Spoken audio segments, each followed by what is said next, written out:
The autumn wind whips around us as we stand at Clara's graveside. My granddaughter Ivy's small hand trembles in mine, her grip tightening as the minister speaks words that blur together like watercolors in rain. I can barely look at the polished mahogany coffin, knowing my daughter lies within. "Grandma," Ivy whispers, tugging at my sleeve. "Mommy's trying to tell you something." My heart catches. I glance down at her serious little face, those eyes so much like Clara's. "What do you mean, sweetheart?" She keeps pointing to her tummy. She says it's important.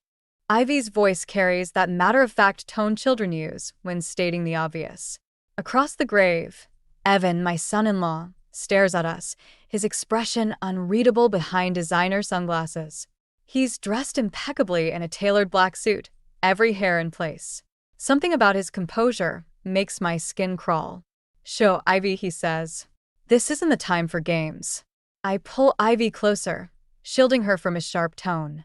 "She's 5, Evan. Let her grieve how she needs to." The service continues, but Ivy's words echo in my mind.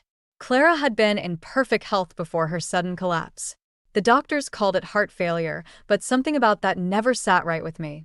After the final prayers, mourners drift away like fallen leaves. Renee, Clara's best friend, approaches me with red-rimmed eyes. "Lydia, She glances at Evan, who's speaking with the minister. "Can we talk later?" Before I can respond, Evan appears at her elbow. "Renee, thanks for coming. I'm sure you understand we need family time now." The way Renee flinches at his touch doesn't escape my notice. She hurries away, leaving me with more questions than answers. "Mother," Evan says, his voice honey smooth, "I've arranged for Ivy to stay with my parents tonight. Give you some time to rest." "No." Ivy's cry startles us both. She wraps her arms around my legs. "I want to stay with Grandma." I meet Evan's gaze. "She can stay with me. It's no trouble."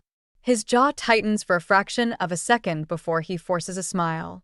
"If you're sure, I'll have her things sent over." That evening, as I tuck Ivy into Clara's old bed, she grabs my hand. "Grandma, Mommy's still trying to tell you about her tummy. She says you need to look." "Look at what, sweetheart?" "At her. Before they put her in the ground forever." Ivy's eyes fill with tears. She says it's the only way you'll know. A chill runs through me.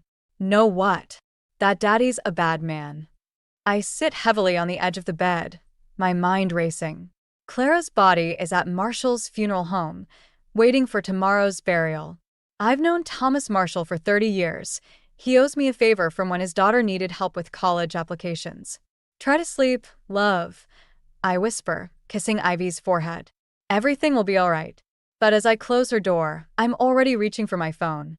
Thomas answers on the second ring. "Lydia? I was just thinking about you." "Thomas, I need to see her. One last time." A pause. "The viewing's over, Lydia.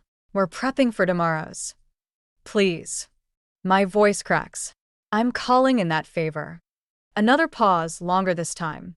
"Come now. Use the back door." I grab my keys, my heart pounding. Clara always said Ivy had a gift for seeing things others couldn't. If my granddaughter is right, if there's something about Clara's death we've all missed, I need to know. And God help Evan if he's involved. The bruise on Clara's stomach haunts me as I stand in her bedroom the next morning. It wasn't natural, a strange pattern of dark purple spots, like a constellation of stars. Thomas had gone pale when he saw it, mumbling something about calling the medical examiner. Ivy sleeps down the hall while I search Clara's room, my fingers trailing over her belongings. Everything looks perfect, untouched, too perfect. Evan must have been here already. The bottom dresser drawer sticks slightly when I pull it. Something catches my eye, a slight gap in the wood at the back. I reach in, feeling around until my fingers brush against leather. A small journal, wedged into a hidden space. My hands shake as I open it. Clara's familiar handwriting fills the pages, but these aren't the words of the daughter I thought I knew. April 15th, he threw my phone against the wall today. Said I was texting too much with Mom. "Always running to Mommy," he said. I should have seen this coming. The way he isolated me from friends, controlled the money. God, I was so stupid. The floor seems to tilt beneath me. I sink onto Clara's bed, continuing to read. June 3rd. The bruises are getting harder to hide. Evan knows exactly where to hit, so no one will see. He's so careful about his image. Everyone thinks he's perfect, successful businessman, devoted husband and father. If they only knew. A soft knock at the door makes me jump. Mrs. Hawthorne. It's Marie, Evan's housekeeper. I quickly tuck the journal into my sweater. Yes. She peers in, wringing her hands. Mr. Mercer called. He's coming to collect Miss Ivy in an hour. Thank you, Marie. I notice her hesitation. Is there something else? She glances over her shoulder, lowering her voice. The night before, Miss Clara, before it happened, I heard them fighting. She said something about proof, about going public. He was so angry. My throat tightens. Did you tell the police? Mr. Mercer said they ruled it natural causes. Said there was no need to trouble anyone. Her eyes dart away. I should go. I've said too much. After she leaves, I flip through the journal's final entries. The last one stops mid-sentence, dated 3 days before Clara's death. I finally have what I need. The bank statements prove everything. Once Mom sees these, she'll understand why I have to take Ivy and bank statements. My heart pounds as I search the room again, but find nothing. Evan must have them. Ivy appears in the doorway, clutching her stuffed rabbit. Grandma? Daddy's here. I turn to see Evan behind her, his smile not quite reaching his eyes. Mother, I hope you don't mind. I thought Ivy might want to spend some time at home. Actually, I say, matching his tone, I promised to take her to the park today. Clara's favorite spot. Another time, perhaps. He steps forward, placing his hands on Ivy's shoulders. Come along, sweetheart. Marie packed your things. Ivy looks at me, her lower lip trembling. But Mommy says, Ivy. Evan's voice carries a warning. What did we discuss about making up stories? I move between them. She can stay if she wants to. I'm her father. His mask slips for just a moment, showing something cold beneath. And I think it's time we all stopped indulging these fantasies. Clara's gone. The sooner Ivy accepts that, the better. He leads her away before I can respond. Through the window, I watch them drive off, the journal burning against my ribs where I've hidden it. I reach for my phone, scrolling to Renee's number. The text she sent at the funeral keeps replaying in my mind. We need to talk. Not on the phone. My fingers hover over the keypad. Whatever Clara found in those bank statements, it was enough to get her killed. And now Ivy's alone with him. I start typing. Meet me in an hour. Bring everything you know about Clara and Evan. Everything. Renee's hands won't stop shaking as she pours her third cup of coffee. We're tucked away in a corner booth at Sal's diner, far from the windows. She keeps glancing at the door like she expects someone to burst in. Clara tried to tell you, she says, her voice barely above a whisper. That dinner party last Christmas? When she kept asking about your old cases from the library's legal section? The memory hits me like a punch. Clara, unusually quiet that night, asking about cases where spouses had disappeared. I'd thought she was researching for a true crime novel. She was planning her escape, wasn't she? Renee nods, pulling something from her purse, a small flash drive. She gave me this 3 days before it happened. Said if anything happened to her, I should give it to you. My fingers close around the drive. Why didn't you come forward sooner? Evan came to see me the day after she died. Renee's voice cracks. He knew about the affair I had last year. Said he'd tell my husband if I didn't keep quiet. But that's not why I'm here now. She leans forward. Clara was convinced he was poisoning her. The coffee turns to acid in my stomach. What? Small doses, she said, making her sick enough to need him. She started testing her food, keeping samples. It's all documented on that drive, along with the bank record she found. A commotion near the entrance makes Renee jump. It's just a waiter dropping plates, but her fear is contagious. There's more, she continues. The night before she died, Clara called me. Said she'd found proof that Evan's company was laundering money.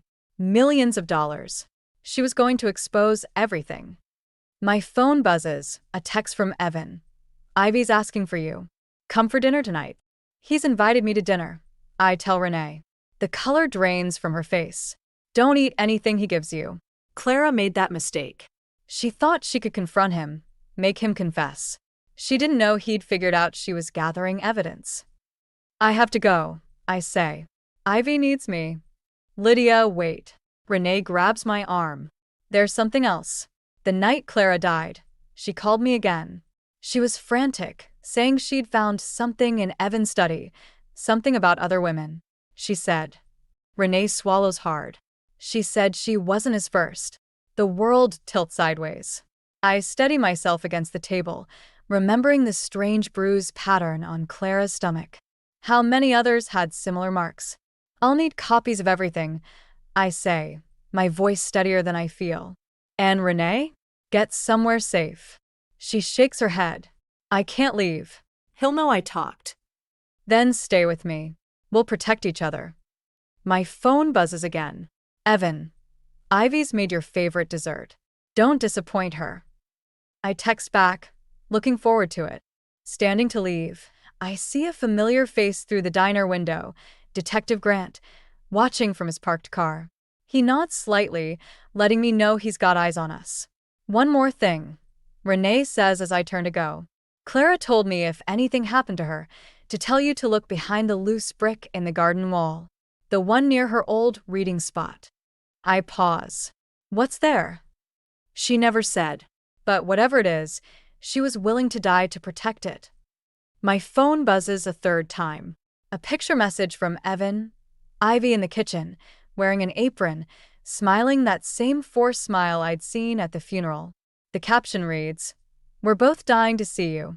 I clutch the flash drive tighter, feeling its edges dig into my palm. Whatever's behind that brick, whatever's on this drive, I have to stay alive long enough to find it. For Clara, for Ivy, for all the others who couldn't fight back. Detective Grant studies the bruised photos spread across his desk, his expression darkening with each one. These patterns, he says, tapping the image from the funeral home.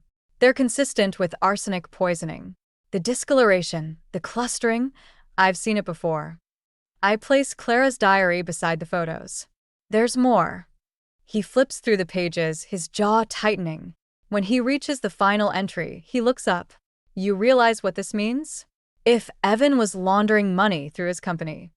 Clara wasn't his first victim. I finish. Renee mentioned others. Grant pulls up something on his computer, turning the screen toward me. 3 obituaries. Young women, all with successful husbands, all dead from natural causes in the past decade.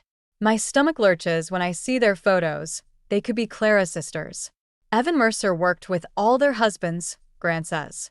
Different names back then, but the same pattern. The companies would fold shortly after the wives died. Insurance payments, corporate assets, all disappeared. A knock at the door makes us both jump. Officer Chin steps in, looking grave. Sir, we've got a problem. The evidence from a Hawthorne case, it's gone. What do you mean, gone? Someone accessed the evidence room last night. Security cameras were disabled. All we found was this. She holds up an evidence bag containing a single playing card, the Queen of Hearts, with a crude X drawn across the face. Grant's chair scrapes back. Get me the duty roster now. My phone buzzes. A text from Renee. Someone broke in. They know. Getting out of town. Before I can respond, another message appears from Evan. Found something interesting in Clara's old things. Come by the house. Ivy misses you. He knows, I say, showing Grant the message. He's using Ivy to draw me in. We can bring him in for questioning. On what grounds? The evidence is gone. I stand, gathering Clara's diary. But I know where we might find more. The garden wall at Clara's reading spot. There's something hidden there. Mrs. Hawthorne. Grant's voice stops me at the door. Don't go to that house. Let us handle this. My granddaughter is there. And if something happens to you, who will protect her then? I think of Samuel, my late husband, how he always said patience was the deadliest weapon. I'll be careful, but I need you to do something for me. 20 minutes later, I'm parked outside Clara's old house, watching Evan through the kitchen window. He's making dinner, moving with that precise control that once seemed elegant but now looks mechanical. Ivy sits at the counter, coloring, but her eyes keep drifting to the window. My phone buzzes one last time. Grant. In position. Security footage recovered. You were right about the evidence room, inside job. Officer Chen's missing. The pieces click into place. Chen. The playing card. The other wives. I dial Evan's number, watching him answer through the window. Mother, he says smoothly. Coming to join us? Actually, I was wondering if you knew Officer Chen's wife. Laura Chen? She died 3 years ago. Natural causes, just like Clara. A slight pause. Through the window, I see his free hand clench. I'm not sure I follow. No. What about Rebecca Torres? Katrine Orsch. All dead within months of their husbands doing business with you. All with the same bruise pattern Clara had. You should come inside, he says, his voice dropping. Ivy's been asking for you. We wouldn't want to disappoint her, would we? I watch him set down the phone and add something to one of the dinner plates. My hand touches Clara's diary in my pocket, feeling its weight like a shield. No, I whisper. We wouldn't want that at all. The garden wall looms before me in the growing dusk, its weathered bricks holding secrets I'm not sure I want to uncover. Evan and Ivy are still visible through the kitchen window, but I keep to the shadows, counting bricks from the corner where Clara used to read. 3 up for a cross, I whisper, remembering Renee's instructions. The brick shifts easily, revealing a small metal box wedged deep in the wall. My fingers brush something cold. A USB drive, similar to the one Renee gave me, and a ring I recognize instantly. Clara's grandmother's ring, the one Evan claimed she'd lost months ago. A note falls from the box, Clara's handwriting hurried but clear. Mom, if you're reading this, check the footage from my necklace camera. The password is Ivy's birthday. I'm sorry I couldn't tell you sooner. He's watching everything. My phone vibrates. Detective Grant. Officer Chen found. Dead. Same bruise pattern. Get out now. Movement catches my eye. Through the window, I see Evan leading Ivy upstairs, his hand gripping her shoulder too tightly. She looks back, and for a moment, our eyes meet through the glass. Grandma. Her voice carries faintly through the window. Mommy says don't drink the tea. Evan's head snaps toward the window. I duck behind a bush, heart pounding, as his silhouette appears at the glass. The back door creaks open. Mother? His footsteps crunch on the gravel path. I know you're out here. Let's talk about this like adults. I clutch the box to my chest, weighing my options. The gate is 15 feet away, but he's between me and my car. You know, he continues closer now. Clara had this same habit of sneaking around. Never could trust her to stay where she belonged. A bitter laugh.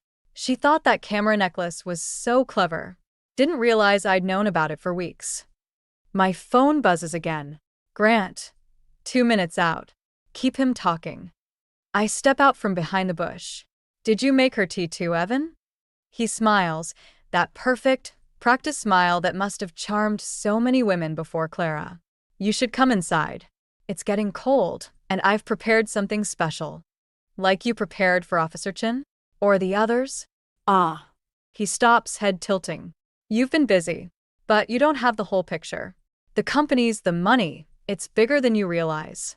Clara didn't understand either. She thought exposing everything would make her a hero. Where's Ivy? Safe. Upstairs. Where she'll stay, unless. He takes another step forward. We could make this easy. A quiet family dinner. A tragic accident. Grandmother and granddaughter. Overcome by grief, perhaps. Distant sirens pierce the evening air. Evan's smile falters for just a moment. You're surrounded, I say, praying it's true. It's over. He laughs, pulling something from his pocket. Clara's camera necklace. Nothing's over until I say it is.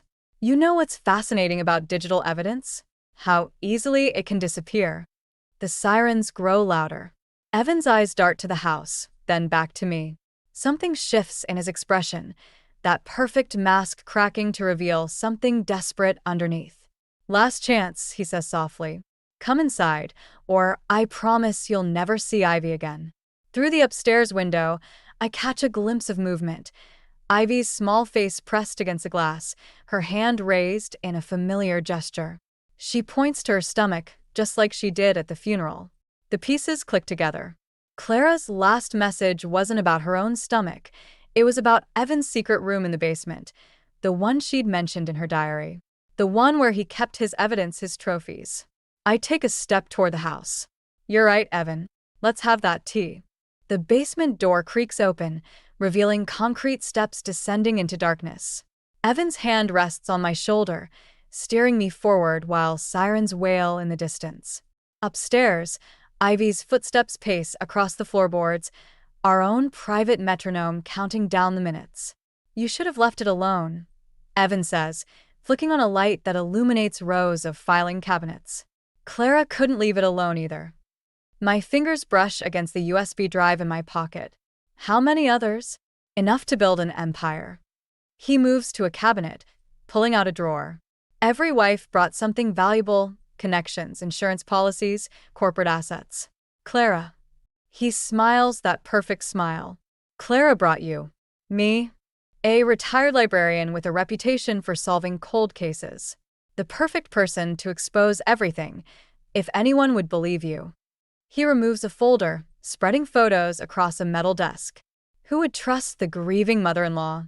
The photos show women, dozens of them, each one bearing that same strange bruise pattern. Each one smiling beside Evan in different guises, different hair, different names, but always that same practiced charm. Officer Chen was getting close, he continues. Like Clara, she thought she could save everyone. Such a waste. Footsteps thunder overhead. Police entering the house. Evan's expression doesn't change as he pulls out a gun. "Sit," he says, gesturing to a chair. "We're going to wait for Detective Grant. He'll want to see this." "See what?" "Your suicide note, of course. How the guilt of falsely accusing your son-in-law drove you to desperate measures." He slides a paper across the desk. "You'll be found with evidence proving you tampered with Clara's medication, driven mad by grief." Heavy footsteps approach the basement door. Evan positions himself behind me, gun pressed to my ribs. "One word," he whispers, "and Ivy has an accident before anyone reaches her." The door opens. Detective Grant appears, weapon drawn. "Mrs. Hawthorne." "We're down here," Evan calls, his voice trembling with fake concern. "Something's wrong. She's talking about Clara, about hurting herself." I meet Grant's eyes as he descends, seeing the question there. One wrong move, and Ivy. My hand touches Clara's ring in my pocket, its edge sharp against my finger. "Show him," Evan commands. "Show him what you found." Slowly, I reach into my pocket, the USB drive and ring clatter onto the desk. "Evidence," I say quietly, "of a grieving woman's obsession?" Evan's grip loosens slightly. "Exactly. We tried to help her, detective. But after Clara? I think of Samuel, my late husband, teaching me self-defense after retirement. The smallest weakness, he'd said, can become your greatest strength." "I'm sorry," I whisper. "What was that?" Evan leans closer. "I'm sorry, Clara." In one motion, I drive my elbow back while twisting away. The gun fires, the bullet striking the filing cabinet as Grant tackles Evan. More officers pour down the stairs as they struggle. I lunge for the desk, grabbing the USB drive and photos, but Evan breaks free.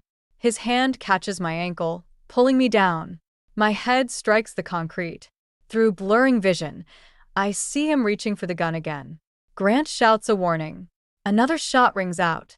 When my eyes refocus, Evan lies motionless, blood spreading across his pristine shirt. Above us, Ivy screams. "Grandma!" I try to stand, but the room spins. The last thing I see is Grant reaching for his radio. "Officer down. We need medical, now." Then darkness takes me, and Clara's voice whispers in my mind. "Not yet, Mom. Ivy still needs you." The hospital room blurs into focus as I wake, the steady beep of monitors mixing with Ivy's quiet humming. She sits beside my bed, coloring, while Detective Grant stands at the window.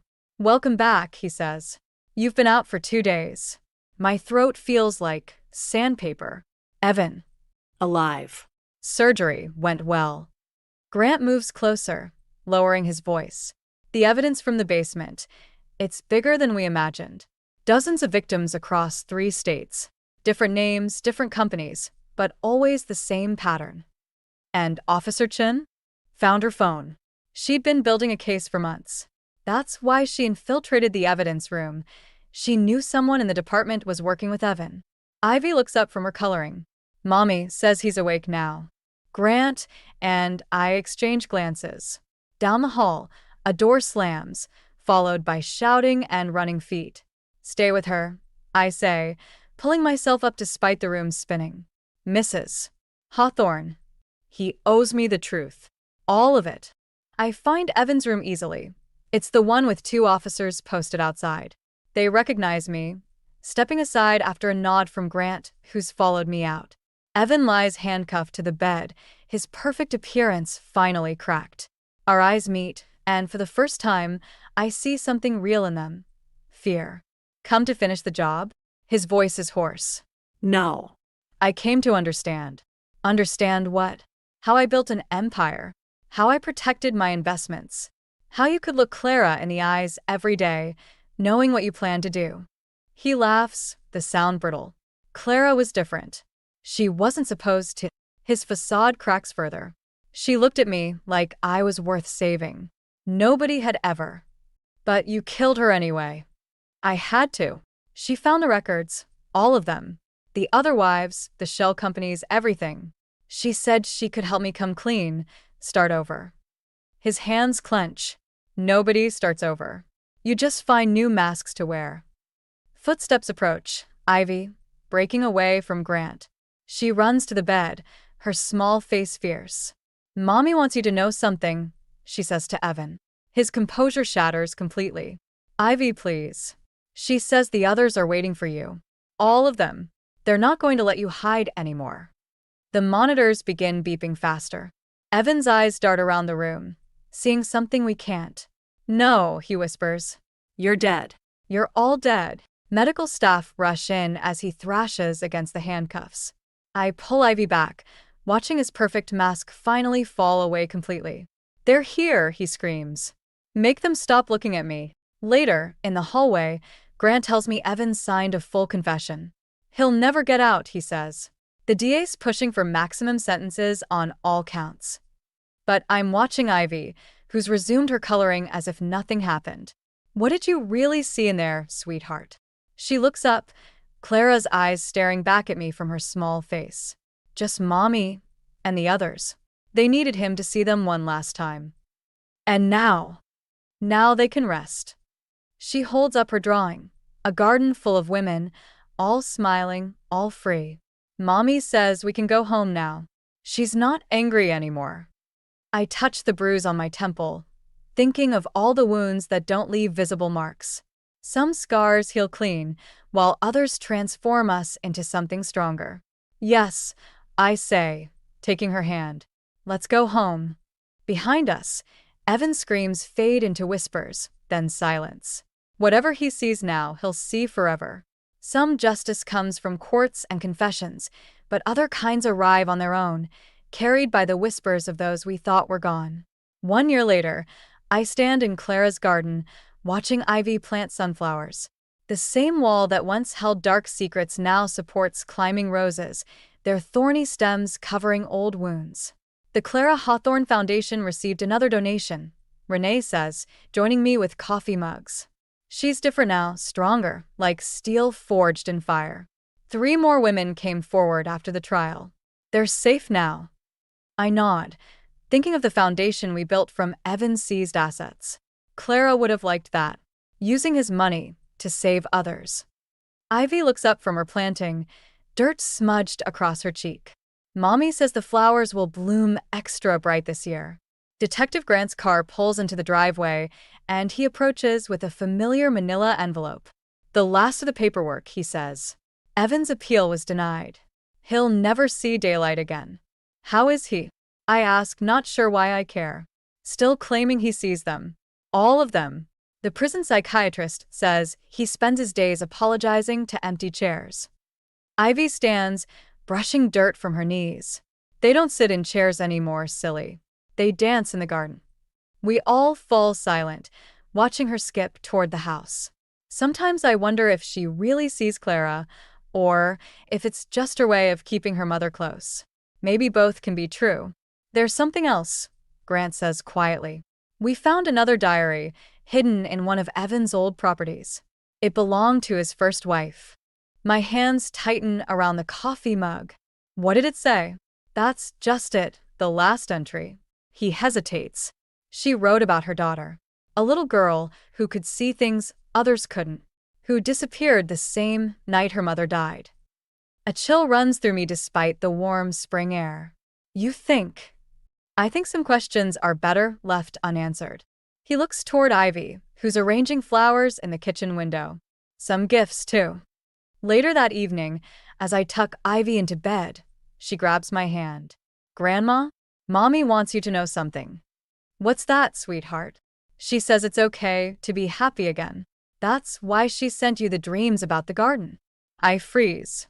I've never told anyone about those dreams, about Clara showing me where to plant each flower, how to make beauty grow from darkness. She also says, Ivy yawns, her eyes drifting closed. She says the other little girl is happy too, with her own mommy, in their own garden. I sit there long after she falls asleep, watching shadows dance across the wall. Tomorrow, we'll plant more flowers. The foundation will help more women. Life will go on, growing new patterns over old scars. But tonight, I swear I catch a glimpse of Clara in the moonlight, tending to her flowers. She looks up and smiles, not the careful smile she wore in her final years, but the real one, bright and free. Beside her, a small figure dances among the roses, her laughter echoing like wind chimes. I don't tell Grant about what Ivy said. Some truths belong to the garden, to the quiet spaces between justice and mercy, between vengeance and healing. Clara understood that in the end. So did her daughter, who sees what we can't or won't. The sunflowers will bloom soon, turning their faces toward the light. And in their shadows, other flowers grow wild and free, tended by hands we cannot see but know are there. Sometimes justice comes from courtrooms and confessions. Sometimes it grows in gardens, planted by children who speak to ghosts, tended by mothers who learn to listen. And sometimes, if you're very quiet, you can hear them all dancing among the roses. My name is Nancy, and I met John shortly after I graduated from college. His charisma and drive really enchanted me. I had no idea that we were married and residing in the flat he had purchased prior to our nuptials. Although it wasn't particularly fancy, I cherished every moment of it since it was ours. Soon after, we had a daughter, Sarah, who was ideal. My curly hair and John's blue eyes. We had a loving family, a comfortable house, and bright futures, so I felt like we had it all. I was hired as a secretary for a small but expanding business. Despite the low compensation, I liked my job and got along with my coworkers. John, on the other hand, was advancing in his construction company. Big projects and even greater deals were the stories he would bring home. Despite the fact that his long hours meant I was frequently alone with Sarah, I was proud of him. But as time went on, John's personality altered. With suspiciously narrowed eyes, he had arrived home late. He demanded to know who called. Why were you all dressed up? I dismissed it with a joke at first, but his envy quickly grew oppressive. One evening, I confronted him after he had interrogated me over a work-related matter. Are you accusing me of cheating? John, who is it with? The postal worker. He didn't grin at all. Nancy, stop acting foolish. That employer of yours is happily married and has 3 children, and I can understand how men view you. I interrupted. John, for crying out loud. Your wife is me. I adore you." My words, however, were ignored. Our marriage deteriorated as the disagreements increased in frequency. I had been and would continue to be faithful. John's anguish, however, permeated every aspect of our life like a poison. Sarah, blissfully ignorant, stayed that way. When she was 10, school, friends, and her iPad were her entire world. I made an effort to protect her from our arguments, but children are usually more astute than we are. I didn't miss the irony that John was the one who was often on business trips and always arrived home late. I was the only one who had cause to be skeptical. However, I had faith in him. I thought our vows and our love were real. How come he couldn't do the same? I couldn't sleep one night after a particularly violent fight, so I just stared at the ceiling. I felt so far away from John, even though his gentle snores filled the room. How did we end up here? When had trust given way to distrust and love to suspicion? I considered leaving, taking Sarah, and beginning over. However, where would we go? How could I provide her with a life on the pay of a secretary? And even so, I still had affection for John. The man I thought he could be again was the one I loved. The rock I had always relied on, my mother, had a stroke, just when I thought life couldn't get any more complex. It came as a shock and left us all reeling. Mom had been the epitome of well-being herself. She had poured herself into book groups and gardening when Dad passed away, trying to make the most of her existence. She was able to live in this lovely home in the upscale area of town because to Dad's life insurance and wise investments. It was that Tuesday morning that altered everything, even though I used to joke that she was enjoying the life of a retired movie star. The call came in during work. Mom was unable to talk or move her left side. Heart in mouth, I hurried to the hospital. The weeks that followed were a haze of medical facilities, physicians, and terrifying medical terminology. I visited every prestigious facility in the region in the hopes that someone would reassure me that Mom would be well, but the prognosis was not good. Due to the stroke, she was bedridden and required 24-hour care. I was overpowered. How could I handle my career, care for Mom, take care of Sarah, and simultaneously cope with John's jealousy? Slow motion drowning was how it felt. And then John suddenly had an idea. One evening during supper, Dad suggested that we move into your mother's home. My spaghetti almost suffocated me. What? Think about it, Nancy, he said, his eyes burning brightly. It's a wonderful home in an amazing community. Sarah would have a room of her own, maybe a playroom. You would be immediately there when your mother needed care. We may also earn some additional money by renting out this property. I had to concede that it was logical. We didn't have to commute to take care of Mom, and her house was much better than our flat. Nevertheless, it felt strange. I don't know, John. I paused. It's Mom's home. We can't just show up. He was adamant. I'm sure she would like the company. You mean it's preferable to a nursing home? There was something to that. Her mother had been quite clear that she did not want to wind up in what she called a glorified jail for the elderly. Perhaps this will work. The next day, I brought up the topic with Mom. The thought made her face light up, which surprised me. "Oh, Nancy," she said, her voice tremulous yet eager. "That would be wonderful. This historic house needs to be revitalized." The decision to move into Mom's house was made in an instant. I kept thinking that this was the start of something major as I began packing up our flat. Simply put, I had no idea if it was anything positive or negative. John was ecstatic about the transfer. He continued to discuss the man cave he had made up in the basement and the garden he planned to grow. Sarah seems thrilled to have a larger room as well. The move to Mom's house brought a whole new set of challenges. I quickly realized that taking care of a stroke patient was a full-time job, one I wasn't equipped to handle alone. After a week of sleepless nights and stress-filled days, I hired a nurse to help out during the day. Nurse Jenny was a godsend. She came in every morning at 8 and stayed until 6, taking care of Mom's basic needs. But evenings and nights were all on me. I'd come home from work exhausted, only to start my second shift as Mom's caretaker. The stroke had affected her speech, leaving her frustrated and often silent. I'd change her diaper, giving her as much dignity as I could in the process. Then came the sponge bath, the massage to keep her muscles from atrophying, the meds, and finally dinner. It was grueling work, both physically and emotionally.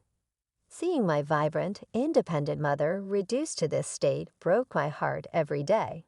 But I did it because I loved her, because she'd have done the same for me. What I didn't expect was Sarah's reaction to her grandmother's condition. At 11, I thought she'd be old enough to understand, to help. Even boy, was I wrong. One evening, as I was heading to Mom's room, I saw Sarah dart past, her hand clamped firmly over her nose. "Sarah," I called out. "Where are you going? Don't you want to say hi to Grandma?" She shook her head violently. "No way, it smells gross in there." I was shocked. "Sarah, that's not a nice thing to say. Grandma needs our help and support right now." "I don't care," she spat back. "She's disgusting. I'm not going near her." Before I could respond, she stormed off to her room, slamming the door behind her. I stood there, stunned and hurt. Where had my sweet little girl gone? I turned to John for support, but found none. Not my problem, he'd say whenever I asked for help with Mom. I didn't sign up for this. It stung, but I couldn't entirely blame him. He hadn't signed up for this. None of us had. Still, I couldn't help but feel resentful as I watched him play video games with Sarah or take her out for ice cream while I was elbow-deep in adult diapers and medication schedules. The one silver lining was seeing how close John and Sarah had become. They'd always had a good relationship, but now it seemed stronger than ever. I'd hear them laughing together in the living room or see them huddled over Sarah's homework at the kitchen table. It warmed my heart, even as it made me feel more isolated. 2 years flew by in a blur of bedpans, medications, and stolen moments of sleep. Mom's condition had stabilized, but she still needed constant care. I was exhausted, but I'd found a rhythm. Then one ordinary Tuesday, everything fell apart. The phone rang while I was changing Mom's sheets.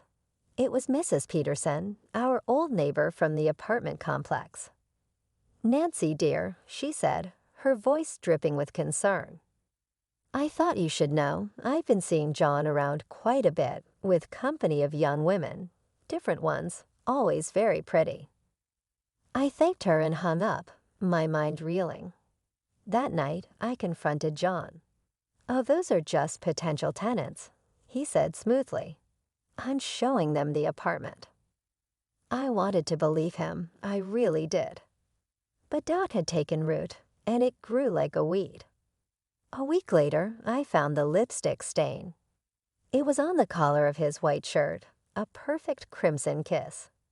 My hand shook as I held it up to the light, trying to convince myself it was just a pen mark or a food stain, but I knew better. I waited until his next business trip to make my move. With trembling hands, I unlocked the door to our old apartment. The sounds coming from the bedroom confirmed my worst fears before I even opened the door. There was John in our bed with a woman I'd never seen before. They scrambled to cover themselves, but the damage was done. "Nancy," Joan exclaimed, not even having the decency to look ashamed. "What are you doing here?" I couldn't speak. I just stood there, staring at the scene before me, feeling my world crumble around me. "Look," John said, his voice cold. I'm sorry you had to find out this way, but let's be honest, Nancy. I'm bored. You're always busy with your mother. This, this is exciting. His words cut deeper than any knife. Without a word, I turned and left, my mind already racing towards what I needed to do next. The divorce proceedings were ugly. John fought me every step of the way, but in the end, we stood before a judge dividing up our life together like it was nothing more than assets on a balance sheet. Then came the hardest part, custody of Sarah. At 12, she was old enough to have a say, and her choice broke my heart. I want to live with Dad, she declared, her voice steady. I don't want to be around Grandma anymore. It's gross and depressing, and Mom's always trying to make me help. The judge nodded sympathetically. He took into account John's higher income, the stability he could provide, and Sarah's clear preference. In the end, John was awarded primary custody. I was devastated, but I tried to focus on what was best for Sarah. John could give her opportunities I couldn't: private school, dance lessons, summer camps. We agreed on weekends and holidays for me. A schedule that looked so neat and tidy on paper, but felt like a gaping wound in my heart. As I watched Sarah pack up her things, chatting excitedly about her new room at Dad's new place, I felt like I was losing everything. My marriage was over, my daughter was leaving, and I was left with a house that felt more like a hospital than a home. The first few months after the divorce were tough, but I clung to my weekends with Sarah like a lifeline. We'd go to the movies, have ice cream in the park, or just hang out at home. It wasn't perfect, but it was something. Then slowly, things began to change. Sarah started canceling plans. I have a sleepover, she'd say, or Dad's taking me to a concert. I tried to be understanding, to be the cool mom who didn't make a fuss, but each cancellation felt like a knife twisting in my gut. Soon, the cancellations became more frequent. Weeks would go by without a visit. My calls went straight to voicemail, and text messages were met with one-word responses, if I got any response at all. One Sunday, after yet another canceled visit, I decided to call Sarah directly. The phone rang once, twice, then went to voicemail. I tried again. This time, a robotic voice informed me that the number I was trying to reach had blocked my calls. My hand shook as I dialed John's number. "What do you want, Nancy?" His voice was cold, annoyed. "John, I can't reach Sarah. She's blocked my number. What's going on?" There was a long pause. Then he said, "Look, Nancy, Sarah doesn't want to talk to you right now. You need to respect that." Respect that? She's my daughter. She's also a person with her own feelings, John shot back. And right now, she doesn't want to be around all that negativity at your place. I mean the sickness, the sadness. Sarah needs stability. She needs a normal family. Sarah sees Lisa as a mother figure now. She has a normal family life here. 2 parents, no sick relatives, no drama. Why can't you just let her be happy? I couldn't speak. Tears were streaming down my face, and I was glad John couldn't see me. "Look," he continued, his voice softening slightly. "I know this is hard, but if Sarah doesn't want to see you right now, you need to respect that. Don't force it. It'll only push her away more." I wanted to scream, to argue, to demand my rights as a mother. But a small, rational part of my brain whispered that he might be right. If I pushed too hard, I might lose Sarah forever. I sank to the floor, phone clutched to my chest, and sobbed. My little girl, my Sarah, didn't want me anymore. Someone else was being her mother, kissing her good night, helping with homework, sharing all the moments I was missing. Mom found me there hours later, still on the floor. She'd managed to shuffle over with her walker, her face creased with concern. Nancy, she said, her voice stronger than it had been in months. What's wrong, sweetheart? I looked up at her, this woman who'd been my rock for so long, who I'd been taking care of for years. In that moment, our roles reversed again. I was the child seeking comfort from my mother. Oh, Mom, I cried, reaching for her hand. I've lost her. I've lost my baby girl. Mom squeezed my hand, her touch still weak, but full of love. No, Nancy, you haven't lost her. She's just lost right now. She'll find her way back to you. You'll see. 14 years. It's amazing how time can fly by and drag on simultaneously. Mom's condition improved slightly over the years. She regained some mobility and speech, but caring for her remained a full-time job. When she passed away peacefully in her sleep, I felt a mixture of grief and shameful relief. Suddenly, I found myself alone in this big empty house. The silence was deafening. No more beeping medical equipment, no more schedules of medications and therapy sessions, just me rattling around in rooms full of memories. Then out of the blue, my phone rang. The number was unfamiliar, but the voice I'd know anywhere, even after all these years.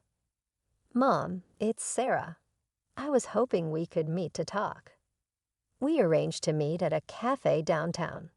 As I waited, my hand shaking around my coffee cup, I spotted a young woman entering. It took me a moment to realize it was Sarah. Gone was the gangly preteen I remembered. In her place stood a poised, beautiful young woman. Hi, Mom, she said, sliding into the seat across from me. We made awkward small talk at first. She filled me in on her life, her job in marketing, her hobbies, her friends. Then she dropped the bombshell.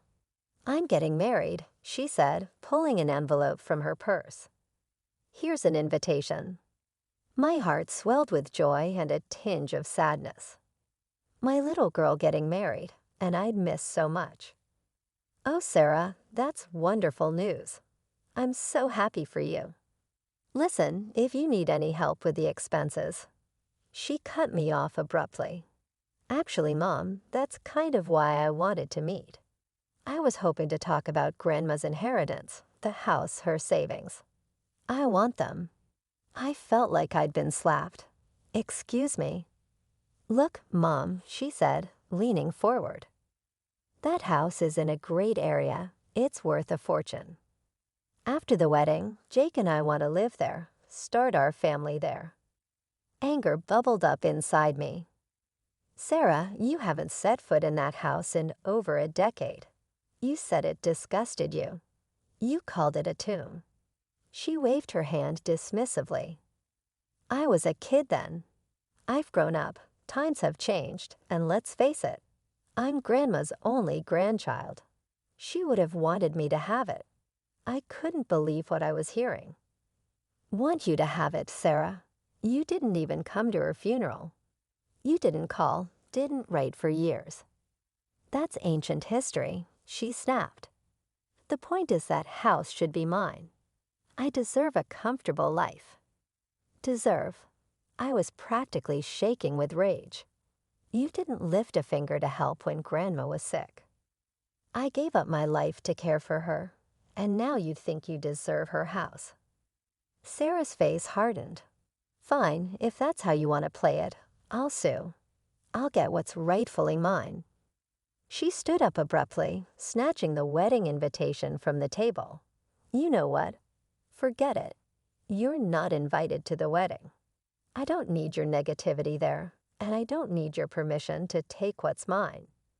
As she stormed out of the cafe, I sat there stunned. The daughter I'd loved, missed, and longed for all these years was gone. In her place was this stranger, cold and greedy. The days following that disastrous cafe meeting passed in a haze. I alternated between rage, grief, and a numbing emptiness. But as the dust settled, I realized something surprising. I felt relieved. The weight of hoping for reconciliation, of longing for a relationship with Sarah, had lifted. In its place was a strange sort of peace. I didn't attend Sarah's wedding. I didn't send a gift or a card. Instead, I spent that day volunteering at a local animal shelter, finding comfort in the unconditional love of abandoned pets who needed care. It felt fitting somehow. Curiosity got the better of me a few days later, and I found myself scrolling through Sarah's social media. There she was, radiant in white, smiling up at her new husband. For a moment, my heart clenched with the pain of what might have been.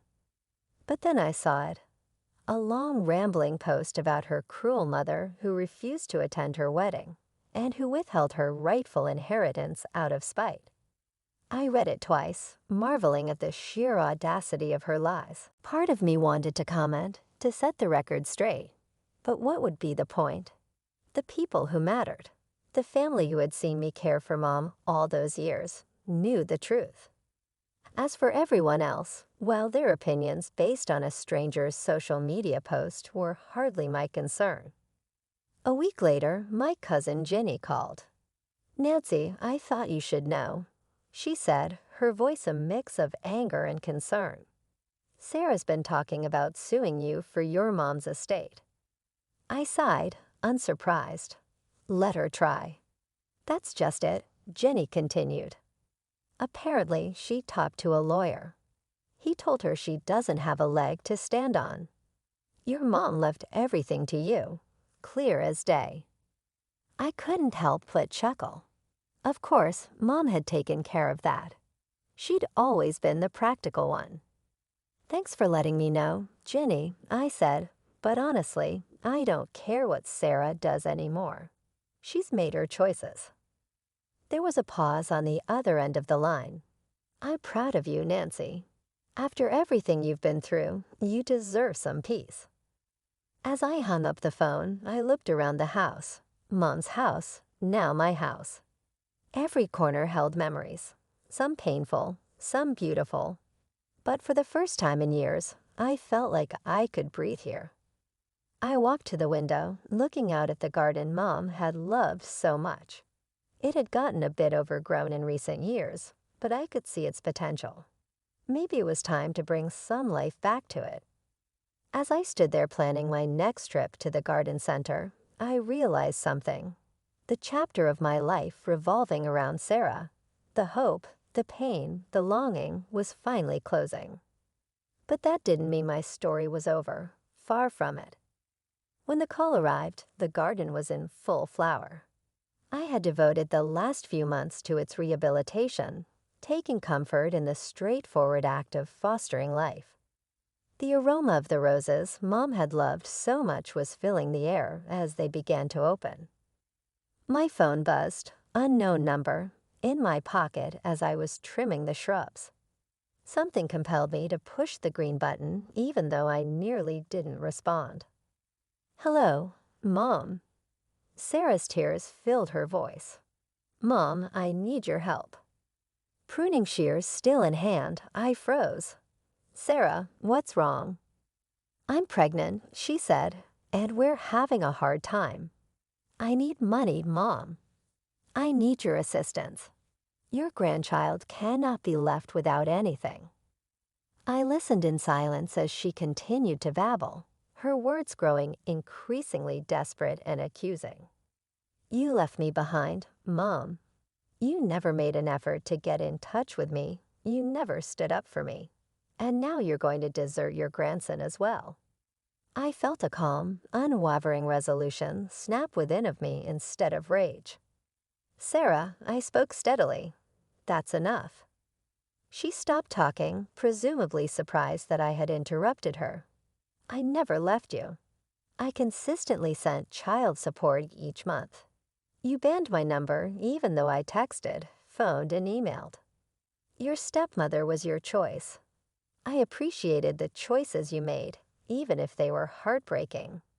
But Mom—" "No, I'm not done, Sarah. Now that you are an adult, you will soon become a parent. You need to take ownership of your life and your decisions. Your bank is not me. Lies and guilt trips won't influence me, and I'm not your safety net." On the other end of the telephone, I could hear her breathing heavily. Go to your father and stepmother for assistance if you need it. Remember, they're your true family, the ones you selected. I have come to terms with that. You must now accept the repercussions of your decisions. You can't do this. Sarah sobbed. I'm your daughter. Yes, you are, I responded, lowering my voice a little. And I'll always love the little girl you were, but I don't know the woman you've become, and I don't think I want to. I inhaled deeply. Sarah, goodbye. I hope all is well with you and your child, but please don't get in touch with me ever again. Before she could answer, I hung up, lowering the phone with a trembling hand. I felt the weight of what had just transpired for a minute as I stood in the garden, surrounded by the blossoming life I had cultivated. Then gradually, I experienced a boost. I had severed the remaining connections that held me to a traumatic past. The final what-ifs were put to rest. I surveyed the garden and the home on the other side. This was my life now, shaped by the decisions I made moving ahead rather than by regret or loss. Returning my attention to the rose bush, I grabbed my pruning shears. There was still beauty to develop, more work to be done. And I felt really very free for the first time in as long as I could remember. "Move out, you're obstructing a pregnant woman," gently caressed her belly. Alicia instructed. I pondered Alicia's comment, wondering if pregnant women truly displayed a kinder expression. Observing the malice on Alicia's face, I shot a quick glance at David. "You can sleep in the storage room," Alicia suggested, and David concurred. My lifelong love for him waned instantly, though a touch of sentiment lingered, leaving me somewhat melancholic. "All right then," I replied. And in response, David happily took Alicia's hand. Alicia gazed dreamily at David, and witnessing their intimacy replaced my melancholy with anger bubbling up from within. "I'll leave by tomorrow," I muttered. "Yeah, maybe you should stay out tonight after all." "This is now mine and Alicia's home," David proclaimed joyously. I nodded slightly before exiting the house, contemplating what lay ahead and cracking a smile. My name is Catherine Taylor. I'm a 46-year-old housewife. Before marriage, I worked intensely, but that was over 20 years ago. Nowadays, I enjoy daily chores and sipping coffee. Just an ordinary middle-aged lady. My hobby is investing. I've been doing it since before marriage. Recently, I've been earning significant dividends, treating myself to lavish hotel brunches and spa visits, leading a pretty elegant life. My husband David is 40 years old, a salesman for a major company. He's gained quite a bit of weight, and frankly, he's been rather smelly lately. But he's good with words, given his profession. He may look big, but I love him. I felt he should probably lose some weight for health reasons, but he had this cute, mascot-like appeal, so I didn't see the need to force him into a diet. David and I have a daughter, Emily. She inherits David's features, slim, almost model-like in beauty. Not just in appearance, she's academically top of her class and excels in sports, even making it to national competitions. She's also humble and works hard. It feels like we, the geese, gave birth to a swan. Both David and I dote on Emily, and we've often been told we're overprotective. David has a bit of a weak spot for younger women, but he chose to marry an older woman like me, and cherished our family. So I thought a little wandering gaze here and there was inevitable. We've lived in a condo we bought around the time Emily was born, but it was getting old, and they were considering raising the maintenance fees recently. Amidst all this, Emily decided to share an apartment near her college. At the same time, one of my relatives approached us about inheriting a now vacant house. David and I decided to renovate that house and move there, but who could have known that this would cause issues between David and me, which had been smooth sailing up until then. The condo we had was a 4-bedroom, including a guest room, but the new house is just 2 bedrooms. Although it's smaller than before, considering our retirement. We made it a single story, and it's been very comfortable. One of the rooms, which serves as a study and a guest room, can be divided to make an additional room for Emily if she ever comes back. David started coming home late every night for work dinners, and somehow always found reasons to go out, even on weekends. Sleeping next to David, who would come home reeking of alcohol and cigarettes, was unbearable for me, even if we had separate beds. Because of that, even though we originally shared a bedroom, I've been sleeping in the study ever since we moved. When it came time to send out moving announcements, I mailed letters to various places. David isn't good with that sort of thing, so I took the initiative to send letters on his behalf to his family and relatives. As for me, since my parents have passed away, I simply wrote a brief note and sent it to friends and relatives on my mother's side. I haven't been in contact with any relatives from my father's side because of my half-sister Alicia. Alicia is my half-sister, 14 years younger than me. When I was in 7th grade, my mother passed away, and about 6 months later, my father remarried. Alicia was born to him and his new wife. At the time of their marriage, Alicia was already 2 years old, so I initially thought it was a union of two families with kids. About 5 years into their marriage, my father and his new wife were involved in an accident and never returned. At their funeral, relatives from my dad's side told me that he and his new wife had been childhood friends, and everyone had always thought they would end up together. However, my mom had set them up through her boss, and my dad felt he couldn't refuse, leaving his childhood friend out in the cold. To think that behind their smiles, my dad had a child with his second wife was a huge shock to me. Every time we had a family gathering, Alicia's favorite foods were served, she had brand-named clothes, and she got the biggest room all to herself.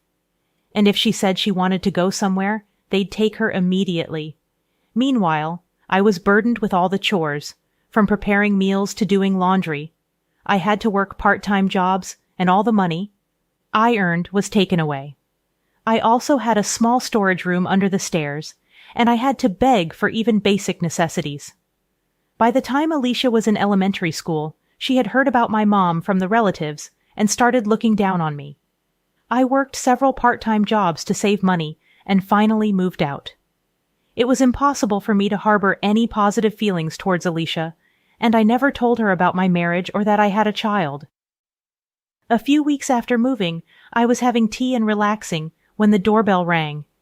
When I answered, a man's voice mumbled, "Delivery," and on the screen was a person looking down. I thought maybe David had ordered something and opened the door, only to be left speechless. "Oh, Alicia, why are you here?"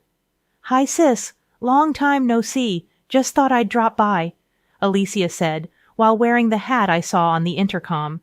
She wasn't a delivery person, but my half-sister. Without waiting for a response, she walked past me, entered the living room, and sat down on the couch. I followed her in a hurry, stood in front of her, and looked down. "I figured you wouldn't open the door if you knew it was me, so I used the recorded voice." "That's just low, Dee. You're scary." I raised my voice at Alicia, and she feigned fear in an exaggerated way. However, it was clear she was just putting on a show, and the proof was that Alicia had a smirk on her face. "I came for a visit," Alicia said, speaking nonsense, getting a cold response from me. Yet she grinned and started explaining the reason for her unexpected visit. "But sis, you never even told me where you live. I got married, but my husband is always on business trips, and it's getting boring. Plus, once my belly starts getting bigger, moving around becomes a hassle, right? Everyone told me to come stay with you." "Just go home. I don't even want anything to do with you." "Well, too bad. I already came here planning to stay with you," Alicia said, speaking nonsense, getting a cold response from me. Yet she grinned and started explaining the reason for her unexpected visit. Listening to Alicia's audacious words only irked me further. Under my breath, I muttered, "Typical of a kleptomaniac's daughter." Hearing that, my anger reached its peak. "Get out. I never want to see your face again." "What's all the fuss about? People outside can hear you," David said. I was at a loss for words, surprised by David's unexpected return at such an odd hour. As I struggled to explain, Alicia stood up and walked over to David, intertwining her arm with his. David didn't seem to mind. In fact, he looked quite pleased. "Oh, Alicia, here, welcome." "David, my sister was being mean. I thought it'd be nice to stay with you until the baby is born. But is that okay?" "Of course, I'd be thrilled if you're okay with it. You can stay as long as you want," David offered casually. Alicia seized the opportunity, expressing her desire to sleep in the same room with him. Their mushy conversation gave me a headache, and as they went to the bedroom arm in arm, I couldn't shake a bad feeling. Peeking into the room after several minutes, I discovered them embracing each other, living out what felt like a dream for Alicia. "The baby is thrilled, too, living with Daddy," Alicia exclaimed, dropping the bombshell that David was the father.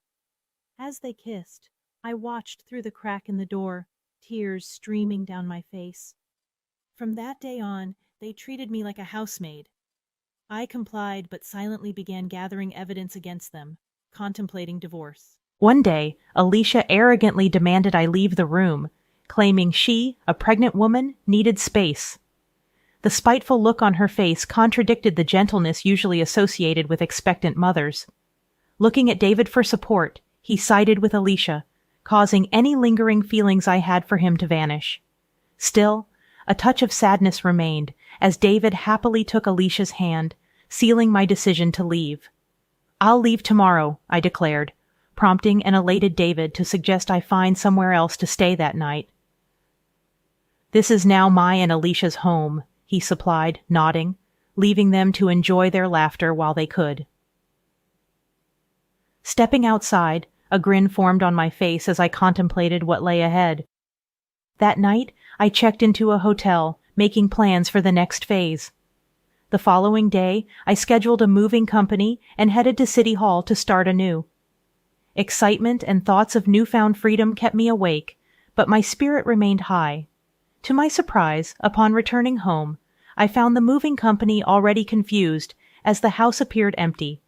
A small box with a note greeted me, containing some of my cherished belongings carelessly thrown in. Adding insult to injury, David's wedding ring lay at the bottom of the box. Anger surged within me as I discovered the house in disarray with evidence of David and Alicia's escapades. I led the movers to pack their belongings, then found the note on the dining table announcing David and Alicia's 6-day trip abroad and requesting the house to be cleaned. The note mentioned that the divorce would be finalized upon their return. David's utter self-centeredness left me dumbfounded, but his absence made executing my plan much easier, and secretly, I was grateful that I had the movers pack all my belongings. I left David's wedding ring on the kitchen counter before departing the house. After some contemplation, I purchased a place near Emily's university, which happened to be on sale. The one-bedroom apartment was cozy, and I cherished the solitude it offered. On the day David and Alicia were set to return, my phone incessantly rang. Without checking, I knew it was them. Answering with a nonchalant, "Hello," I was met with David's frantic voice demanding an explanation. "What the hell is going on?" he shouted, remaining calm. I replied, "What do you mean? What's going on?" David, fuming, informed me that the house was gone. Bursting into laughter, I explained, "Well, it was my house, and if I'm not going to live there, why keep it? We were living there, weren't we? Don't worry, everything's safely stored in a storage unit. I'll text you the location and access code." David demanded I bring back the house, but I retorted that it was under my name, and the money used to build it was from my investments, not a dime from him. David seemed to recall his lack of involvement when the house was built, a fact he had conveniently forgotten, claiming the baby to be his niece or nephew. David pleaded for me to do something about the house, as Alicia was in a tough spot. I informed him that I had known about their relationship since Alicia barged into our house. I had been gathering evidence, including recordings from a high-end baby monitor Alicia had me buy during a fit. The monitor captured everything, even in the pitch dark. Upon revealing this, David was at a loss for words. "Choose carefully," I mentioned, that the mailbox might have something for him. David checked it, discovering a certified mail. I explained that it was about the payment, and there was one for Alicia, too. Unfazed, I insisted it was compensation for their betrayal, ignoring his plea to talk to his lawyer. I ended the call. A barrage of calls followed, which I ignored. My old phone, used for evidence, wouldn't be an issue if left alone. After an hour of incessant calling, David seemed to give up. The attorney reached out, sounding weary. The next morning, a relative from my father's side called on my new phone, likely having obtained the number from Alicia. Expecting scolding, I recorded the call. The relative demanded an apology to Alicia, who was pregnant, and insisted on a new house as compensation. Unyielding, I refused to apologize to the woman who had an affair with my husband. I asserted that Alicia should apologize and pay compensation. When accused of being a kleptomaniac child, I retaliated, stating that Alicia's actions were reflective of her father's betrayal. I instructed them to relay a message to Alicia to never get involved with me again, though I doubted she would have the chance. Hanging up on the babbling relatives, I felt the refreshing release of pent-up emotions. I contacted my lawyer, determined to bring Alicia and David to justice. The thirst for revenge lingered until I witnessed the dumbfounded expressions on their faces during our discussion at the lawyer's office. Alicia appeared utterly miffed, while David wore a grumpy expression, showing no remorse. Surprisingly astounded rather than angry at their self-centered comments, I laid out divorce papers in front of them, accompanied by another set, the marriage license, offering a reduction in compensation if they signed. David snatched the pen from me and signed without hesitation. Alicia, smirking, followed suit, placing the signed documents in a folder. I gave them a big smile. "I'll submit these to the county office," I announced. Alicia, with a dumbfounded expression, tried to argue, but I revealed that the divorce was already finalized in mediation the day before. Her lack of awareness stemmed from disregarding multiple summonses. As Alicia and David processed this information, I dropped another bombshell: the possibility of David denying the father-child relationship with the unborn child. Alicia stared in shock, and David, realizing the potential consequences, looked pale. Between compensation and child support for another man's baby, I wished them luck. However, David attempted to reconcile, citing Emily's presence. Just as he changed his tune, the lawyer's office door swung open, revealing Emily. Her harsh words stunned David, frozen in shock, while Alicia, insulted, shook with rage. Emily cut ties with David, expressing her intention to live with me, referring to Alicia as that loose woman. Unable to respond, Alicia faced Emily's verbal onslaught. I delivered the final blow, revealing David's financial limitations and asserting ownership of the house and car.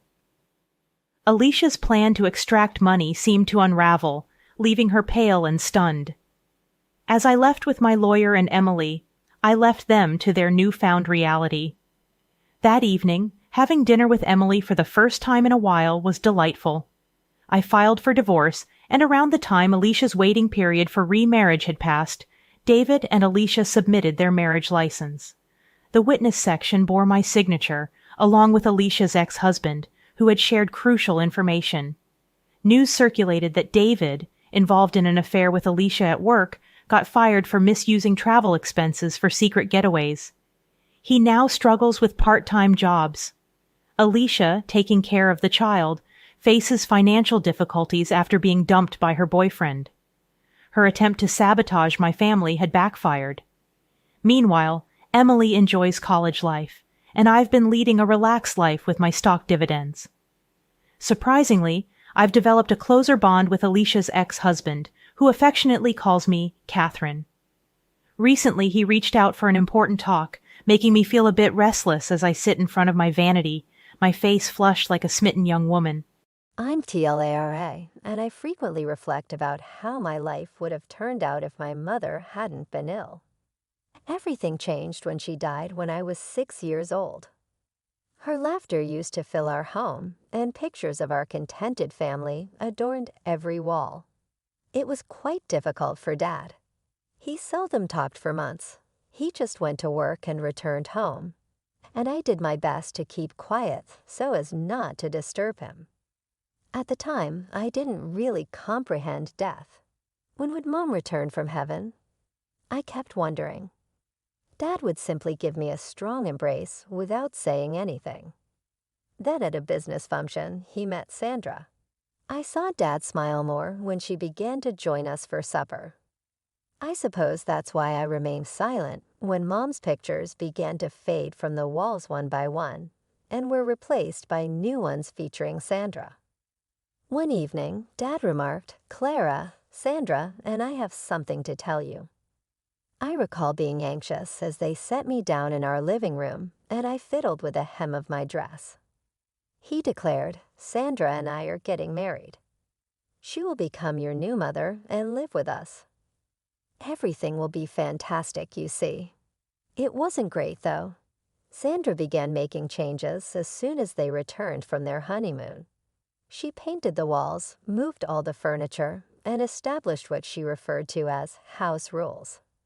She would say, "Clara, your room is a mess again," each morning. A young woman should maintain a neat environment. Additionally, I have a headache, so please play quietly. Even though I was only 6, I was often asked to help with housework. Dad would just respond to my complaints by saying, "Listen to Sandra, honey. She is aware of what is best for you." I heard them fighting in their bedroom one day. I tried to hear the words by pressing my ear against the door. Sandra was stating, "John, she's just not adjusting well. Maybe having her live with your mother would be preferable. She frequently expresses how much she longs to be with her family." "No," Dad said quietly. I made a commitment to Sarah. Before I promised to look after Clara. Additionally, she left money for Clara's college. I promised that it would be used for her education. Unbeknownst to me at the time, things were going to grow even more difficult. Everything changed once more when Sandra became pregnant a year later.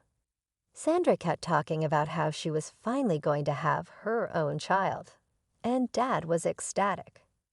I was someone else's child, never her own, and that's what I was to her. So those words stung more than any task or rule she had ever given me. I was 8 years old when Emma was born. I recall looking at my new baby sister through the nursery window as Dad and I were standing in the hospital corridor. Dad couldn't stop smiling when he saw how small she was, wrapped in a pink blanket. "Brittany, you're a big sister now," he declared with pride. "Won't you assist with Emma's care?" I nodded enthusiastically, not really knowing what it meant. However, I learned rather quickly. Sandra quickly made me her personal assistant when they welcomed Emma home. "Clara, bring me fresh diapers. Clara, wash these bottles. Clara, hold Emma while I make a phone call." Demands continued unabated. I was able to cook basic baby meals, make baby formula, and change diapers by the time I was 9 years old. After school, I was stirring rice cereal and mashing bananas for Emma as other children my age played outdoors. I recall begging one Saturday, "But I want to go to Sarah's birthday party." "You must be here for Emma," Sandra stated forcefully. "She is cranky and teething." In addition, the mess she created in the playroom needs to be cleaned up. Emma and my duties developed together. I had to keep an eye on her all the time to make sure she didn't put something unsafe in her mouth or fall when learning to walk. Emma, meanwhile, received presents and lots of attention. A fresh toy or treat was given with each outburst. Emma discovered she could get me into trouble at any time when she reached for, and she made advantage of that ability. Clara pushed me. She sobbed as she hurried to Sandra after purposefully spilling liquid all over her beautiful clothing. That weekend, I was confined to my room. She accused me the second time she smashed her pricey musical toy. She said that when it broke, Hilera was playing with it. I lost my allowance for a month in order to pay for a replacement, regardless of the fact that I was completing homework at the time. The worst thing was when she used scissors to rip up her own party attire and then concealed them in my backpack. During one of her room inspections, Sandra discovered them. "What made you feel so envious?" I was shouted at by Sandra. "Are you aware of the cost of that dress?" However, I didn't. Dad cut me off as I was trying to explain, saying, "Go to your room. Later, we'll talk about your penalty." As I passed, Emma smirked at me from the doorway. She had discovered early on that I was held accountable for everything, while she could get away with everything. My sole reprieve from the chaos at home was Grandma Rose. It was like entering another planet every weekend when I was at her place, where I could just be a child. Her home was warm and inviting, with the aroma of freshly made cookies and unwavering affection. She would heap pancakes on my plate and remark, "Look at you, skin and bones. You're running around like Cinderella because of that woman." At Grandma's place, I was free to laugh as loudly as I wanted and wasn't subject to constant observation, unlike at home. Emma soon discovered that her typical strategies wouldn't work when she came to see me. Emma had stomped her feet and complained, "But I want ice cream before dinner." Grandma sternly stated, "Young lady, there are no rewards for tantrums, and we eat dinner first in this house." Emma never came back after that. "Grandma's house is boring," she told our parents. What she meant was that Grandma's house had rules that applied to everyone equally. Then came the day that changed everything. Emma had thrown a particularly dramatic fit about doing her homework, and Grandma happened to be visiting. "John," Grandma said to Dad, her voice stern, "that child is terribly spoiled. Sandra, you need to handle this better. You're raising a little tyrant." Sandra's face turned red. "How dare you criticize my parenting? You have no right." "I have every right when I see my granddaughters being treated so differently," Grandma shot back. "Look at what you're doing to Ciela." That night, I heard more shouting from downstairs. Sandra was crying, saying she wouldn't tolerate such disrespect. Dad, as usual, took her side. The next day, Sandra announced that we would no longer be visiting Grandma Rose. "But that's not fair," I protested. "Life isn't fair," Sandra snapped. "And if I catch you trying to contact her, you'll be grounded until college."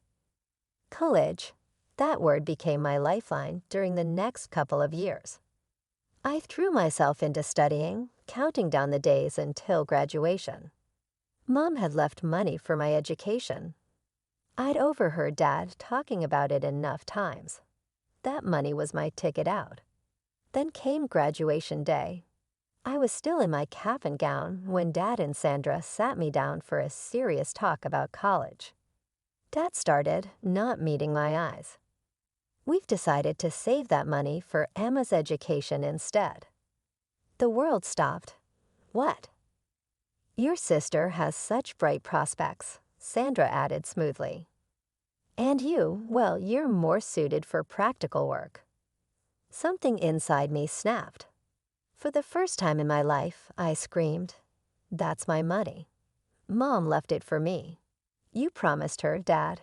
You're just a liar." "You ungrateful girl." Dad shouted, his face red. "After everything we've done for you, get out. Tomorrow you can start your adult life somewhere else." I didn't wait for tomorrow.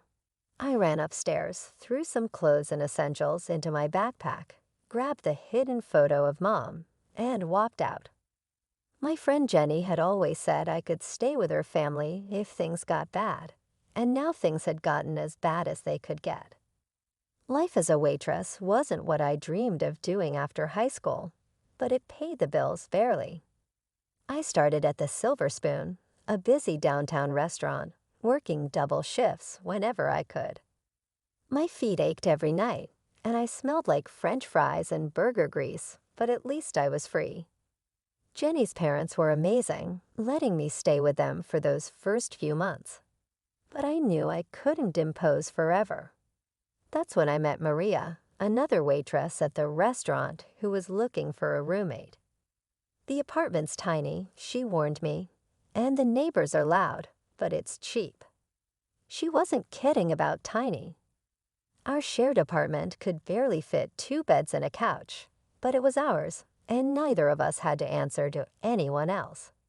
We worked the same shifts, shared grocery bills, and somehow made it work. Any plans for school? Maria would ask sometimes as we counted our tips after closing. I'd just shake my head.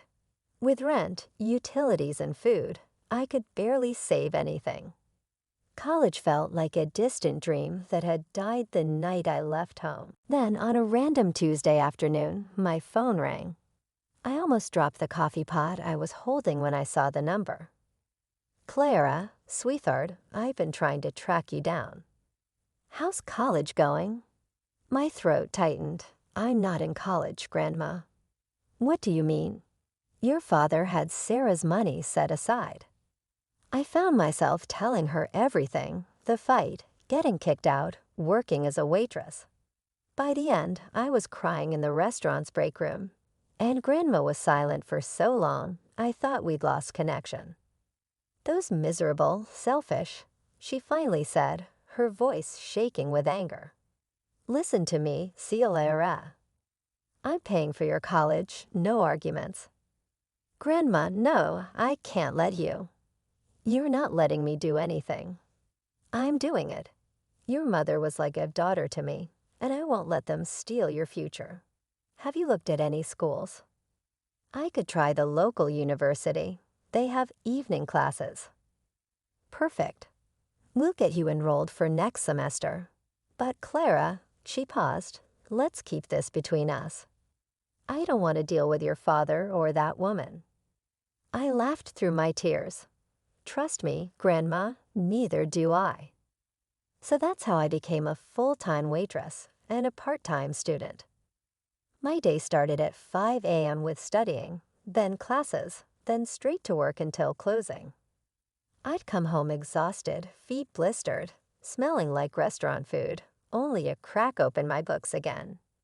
Maria thought I was crazy. Girl, when do you sleep? Sleep is for the weak, I joked, downing my 3rd cup of coffee. But for the first time since I'd left home, I felt like I was moving forward. Every test I passed, every paper I turned in, felt like a small victory, not just for me, but for Mom too. I might not have gotten to use her money, but I was still going to get the education she'd wanted for me. And the best part, nobody from my family knew. They probably imagined me still serving tables, going nowhere in life. Let them think that. I was done trying to prove myself to people who'd never cared anyway. I was studying for my business management final when Emma's message popped up on Facebook. There she was, grinning beside a brand new red Mercedes, wearing designer clothes that probably cost more than my monthly rent. Look what Mom and Dad got me for my birthday. Not that you'd know anything about nice cars, huh? Still serving burgers must be fun. Watching everyone else live their best life while you're stuck being a waitress forever. The next photo was of her college acceptance letter. Got into state. Mom and Dad are paying for everything. Tuition, housing, meal plan. They even promised me a spring break trip to Europe.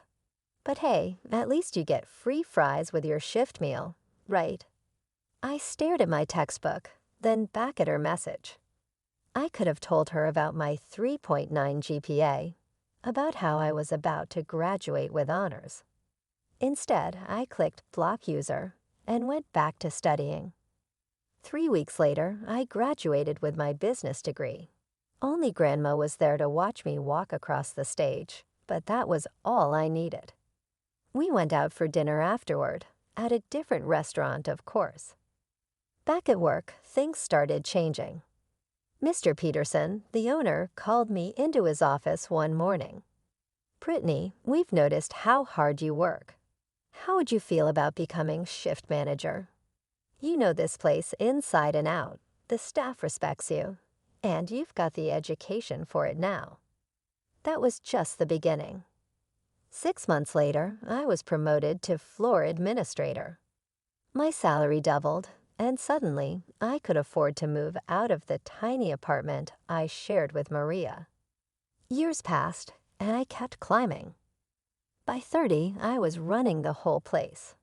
The Silver Spoon had transformed from a regular downtown restaurant into one of the city's top dining spots. My name was on restaurant industry magazines, but my family still thought I was just a waitress. My new apartment was in one of those fancy high-rises downtown, with floor-to-ceiling windows and a view of the city. Every morning, I'd stand there with my coffee, watching the sunrise, thinking about how far I'd come from that scared teenager who ran away with just a backpack. It was a quiet Monday morning when I got the Facebook message from Mrs. Roberts, our old neighbor. We'd kept in touch over the years. She was one of the few people from my old life who'd been kind to me.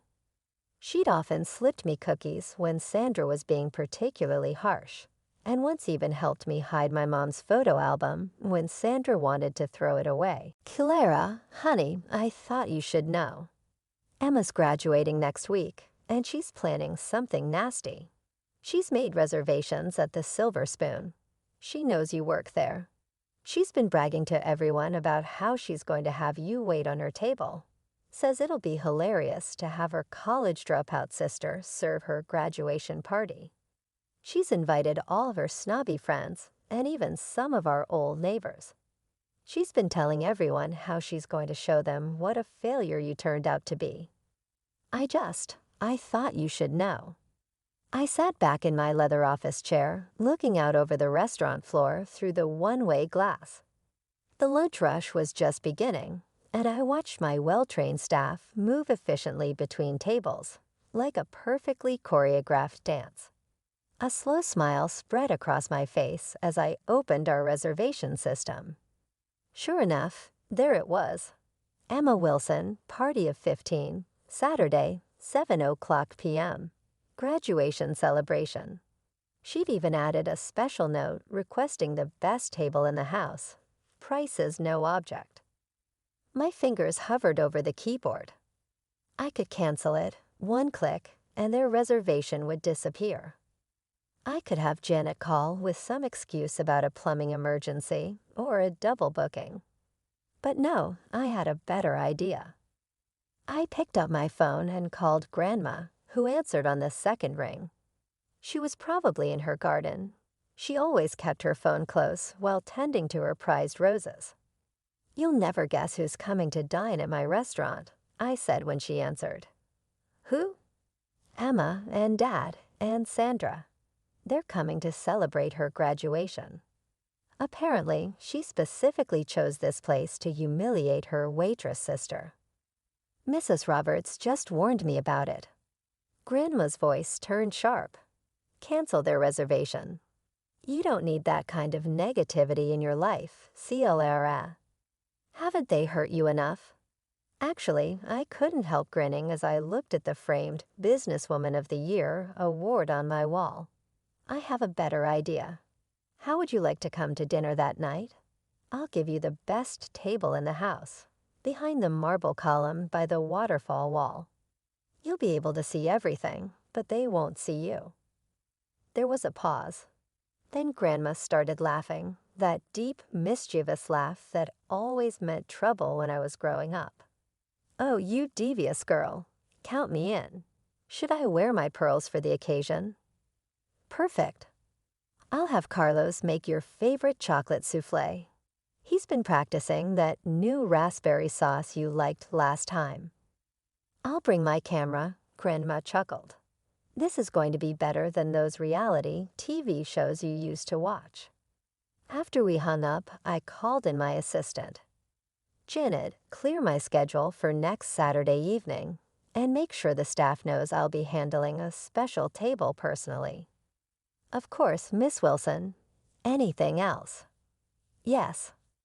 I smiled, running my finger along the spine of my business management degree diploma hanging on the wall. Make sure we have our finest champagne chilled, and have Miguel prepare his special caviar appetizers. I have a feeling it's going to be quite a memorable night. As I looked out over my restaurant again, I couldn't help but think how perfect this was. Emma had always loved her little power plays, her attempts to humiliate me. Well, this time she was walking right into my territory, and I was ready.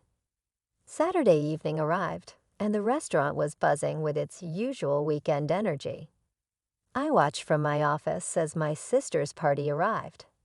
Emma in a designer dress that probably cost more than most people's monthly salary, Sandra with her typical overdone makeup, and Dad looking older than I remembered.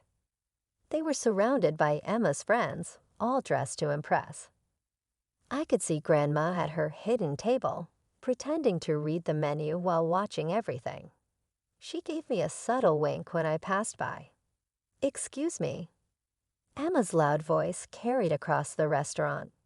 I specifically requested my sister, Cilara, as our server. "Where is she?" I smoothed down my tailored suit jacket and approached their table. Emma's face lit up with malicious delight when she saw me. "Oh my God, everyone, this is my sister I was telling you about."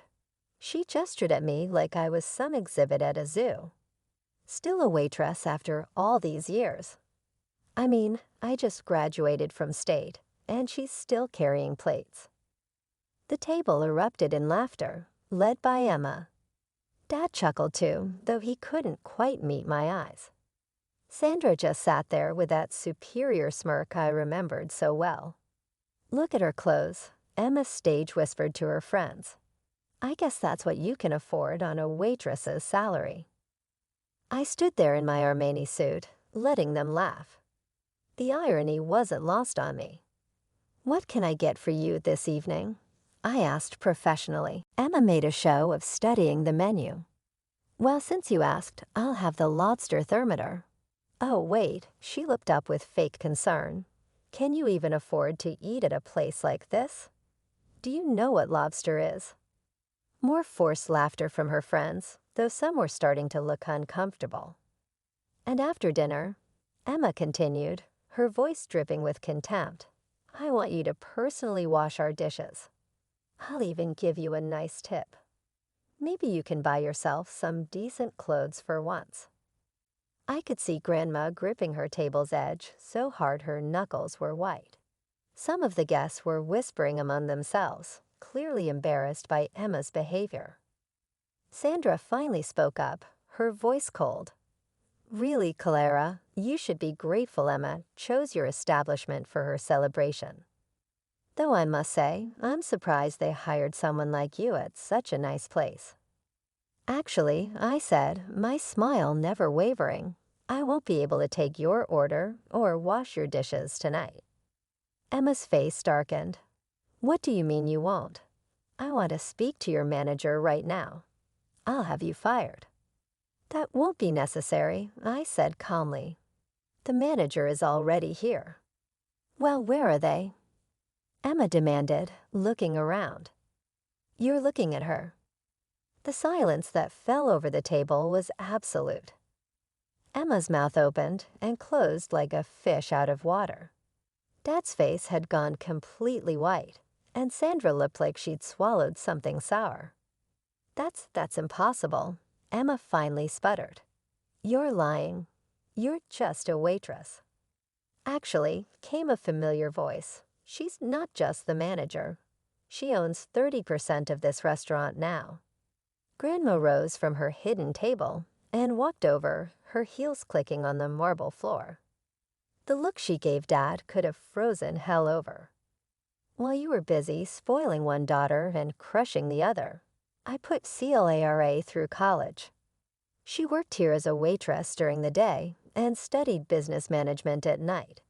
Every single success she has, she earned herself." Emma jumped up, her face red. That's not fair. You're lying.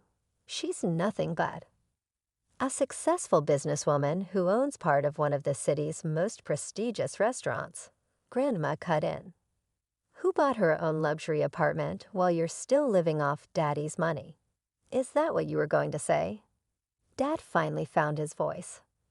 Mom, I don't. Don't you dare, John Wilson, Grandma snapped. You let that woman turn you against your own daughter. You gave away Cielera's college money her mother left specifically for her. Well, guess what? I'm making things right. I've already changed my will. Everything I own goes to Cielera. Every penny. Sandra leaped out of her seat. That's not possible. Emma is also your grandchild. Grandma said icily. Emma has had everything handed to her on a silver platter her entire life. She doesn't need my money, though from what I've seen tonight, she could use some basic human decency. Emma went totally crazy. She snatched up her wine glass and threw it across the table, causing food to fly and plates to break. This is unfair. All of you are only envious of me. Calmly, security, I called. Immediately, 2 guys in black suits emerged. Please escort these people out. You can't throw us out. Sandra let out a scream. Do you know who we are? Yes, I do, I said in response. My eatery is being disturbed by you trespassers. I'll contact the police and file charges for the damage to my property if you don't leave now. One of the security officers grabbed Emma's arm as she attempted to reach for another dish. They were all escorted to the door, and Dad simply stood there, looking bewildered. Clara, he tentatively phoned back. Please, can we talk? I walked away, turning my back. He did everything over the following several months, including making calls, sending emails, and even making an appearance at the restaurant once. I had him turned away by security. 5 years have passed since then. I've established 2 additional sites, and the Silver Spoon is currently the city's best-rated restaurant. Fortunately, Grandma is still going strong at 75, taking care of her garden and visiting the restaurant every Sunday for her chocolate souffle, so she kept her promise regarding the will. Emma sent me another message last week stating that she had changed and wanted to make things right. I pushed delete and resumed my work, as I usually do with communications from that period of my life. It's best to end some chapters.